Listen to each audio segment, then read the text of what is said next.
the conversation is to bring journalists and professionals together in the criminal justice universe, in the system, to talk about how journalism can take the stories and bring them up a level, actually, to talk about broader issues that affect, in this case, re-entry of offenders in the society, a way of talking about the system around criminal justice in a way that helps journalism help the public solve its problems. I think the panel pointed out was that there is a disconnect between two values in society. One, to do things efficiently and cost-effectively on the one hand, and on the other, to protect the citizens and ensure our sense of safety. I don't think that journalism has always done the best job, no matter how much money has been in the profession, in explaining the complex issues, especially around matters of criminal justice. So while I think that the cuts have hurt, I know that the cuts have hurt the profession, and they've hurt our ability to tell a lot of stories, and particularly to tell the stories that take a lot of time to tell.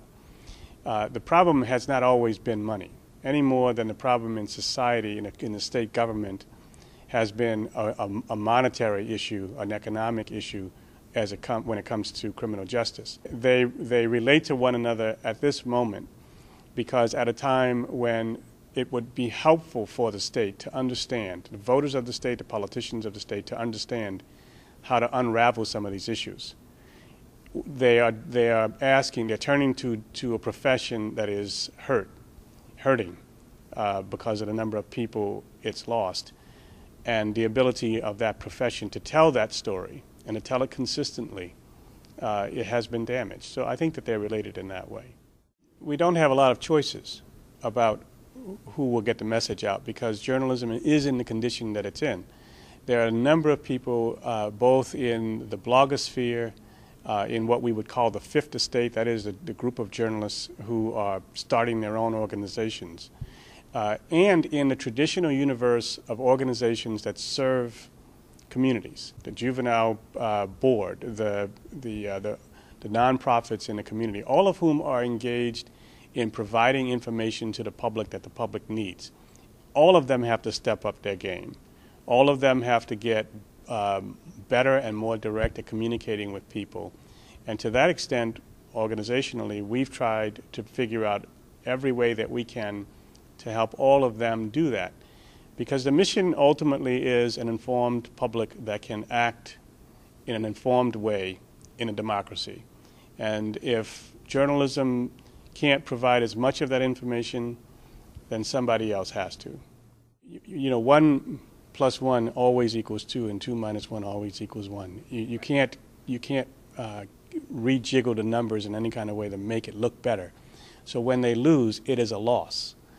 What you can do is make different decisions now about what you cover and how you cover it. And that's not the best thing. It is the best solution, but it isn't the best thing for society.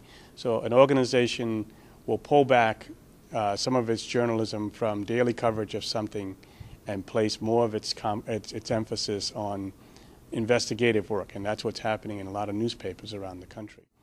That means that some municipal coverage will be lost. That means that some education coverage will be lost, and some of the qualitative coverage that tells you more about the community that you live in gets lost. But one of the ways that you can do it is to prioritize and say, it's really important right now that people understand the state budget.